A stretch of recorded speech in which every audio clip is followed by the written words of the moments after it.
Our standard ambulances have 3 siren sounds and our air horn. Each of the sounds are unique and are switched at the discretion of the driver, who's ever operating the vehicle that day, whether it's response driving to a call or whether we're transporting a patient licensed siren to the hospital.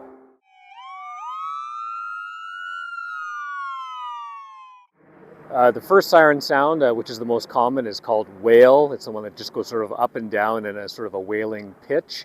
It's most used for continuous siren use if we're on a road that we're just driving continuously without stopping, turning, or needing to yield to traffic. So it could be on a highway, it could be a major thoroughfare, or an otherwise road that we can navigate relatively easily. If we're moving into an area of more traffic congestion, we may change the intensity of the siren to what's called yelp, which is the second siren sound. And again, it just that audio cue can often help motorists understand that there is an emergency vehicle approaching if they've not heard us on wail and or can't find where we are when they're looking around in their vehicle for that wail sound.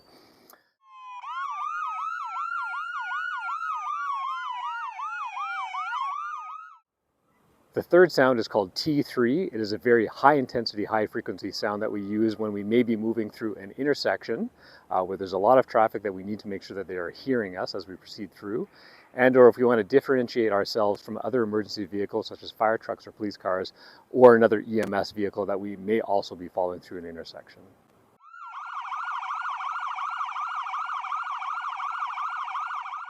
At the driver's discretion as well, we can use our air horn, which is another audio sound or audio cue that helps motorists to yield to us if they can't hear us where we are. It is also sometimes a sound that we use when we are unfortunately embedded in very, very heavy traffic, where we'll leave our emergency lights running, but rather than potentially obnoxiously running a siren for vehicles who are trying to yield but can't, we can gently tap on the air horn to alert vehicles that we are trying to move through an area of extremely heavy congestion before resounding our siren as we continue along to the emergency.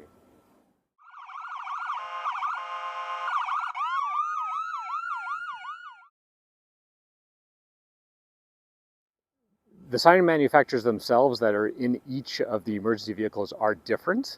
The packages that come with the AHS EMS units in the province of Alberta are provided through Demers, the manufacturer of the ambulances in Quebec. But the siren sounds, although they may be similar, are sometimes either a more distinct or different sound, different pitch, or even a different pattern, depending on the siren maker for each emergency vehicle. The different unique sounds that ambulances, fire trucks, and police cars and other emergency vehicles that have sirens as a part of their job sometimes can't be differentiated by a casual listener or just a regular motorist. Very often, paramedics, firefighters, and police can identify their own sirens among emergency vehicles because we're just so used to our own unique sound that we have.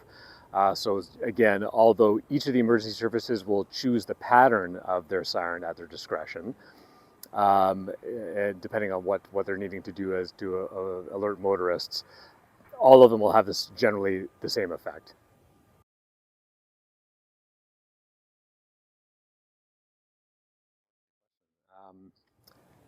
I think if you've been with EMS for a few months or even a year or so, you just begin to recognize, even if you're a motorist on your days off in your own private vehicle, the moment you hear a siren, you can either immediately recognize that that's an ambulance siren, or go, it's not an ambulance siren, I don't know what it is, but it's obviously an emergency vehicle.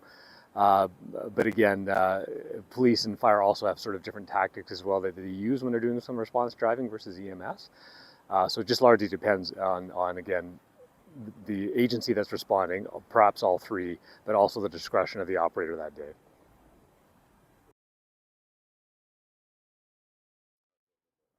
Yes, so all of our AHS EMS units are equipped with what's known as dual sirens. So there are in fact 2 physical sirens embedded in the grille of the ambulance between the headlights or other emergency lights.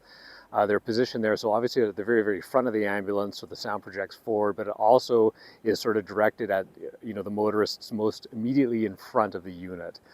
So whereas we do rely on being seen, like we heavily rely on being seen in response driving using the emergency lights, the sound is not secondary, but is as important. And so for sure that direction is toward the motorists that are ahead of us, right in the very grill of the ambulance.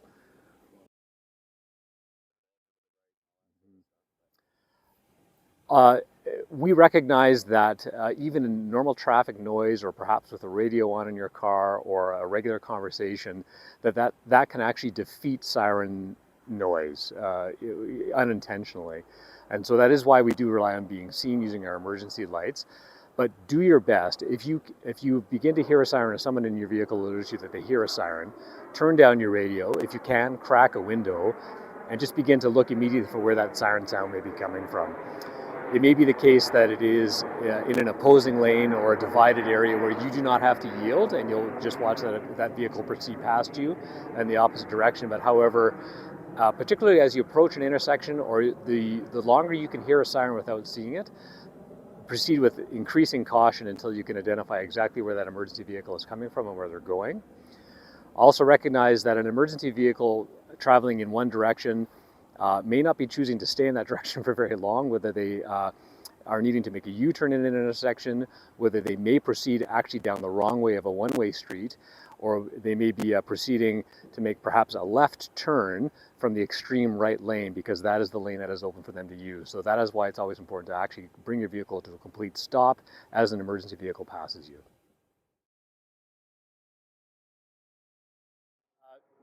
What we recognize is, of course, the emergency vehicles know where they're going, and the motorists cannot always tell the ultimate destinations of an emergency vehicle, and we recognize that. And so it is much easier for us to predict a stationary target than a moving target. And if you've perhaps pulled over doing your best to yield right away to an emergency vehicle, and then you find that you may be in their path by accident, if they're not immediately able to navigate around you, if you put your signal on or move cautiously out of their path, recognizing you don't want to move into the path of other vehicles by accident, we do encourage you to do that. And we also seriously encourage you to also only yield to emergency vehicles in a safe manner. So proceeding into intersections that have red lights is not advised, or doing anything that would put you in jeopardy. That is not our intention at all, to put other motorists in jeopardy as we proceed to an emergency call, regardless of what it is. So we are proceeding as safely as we can, although we are allowed to defeat or overcome some of the rules of the road, obviously. But recognizing motorists may also have to do some unusual moves or place their vehicle in an unusual position just momentarily to allow an emergency vehicle to pass.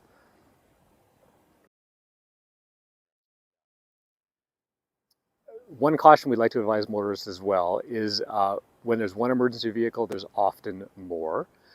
So if you do pull over to yield to, whether it's police, fire, or ambulance, be very, very cautious before you pull back into traffic that there are not other emergency vehicles also en route to that same incident. So if it's a motor vehicle collision along Deerfoot, obviously all three agencies, police, fire, and EMS, will be attending. They may be coming from different directions, which is known as convergence, as if we all enter the scene around the same time. But for sure, this is why we'll try to differentiate our sound, whether it's two ambulances, we'll move with different sirens, or change our pattern when we recognize that the fire department may be proceeding through an intersection and vehicles have done a good job of yielding to the fire department, but don't recognize that a few seconds later an ambulance or a police car may be in that same path. So do check very, very carefully before pulling back into traffic there are not other emergency vehicles.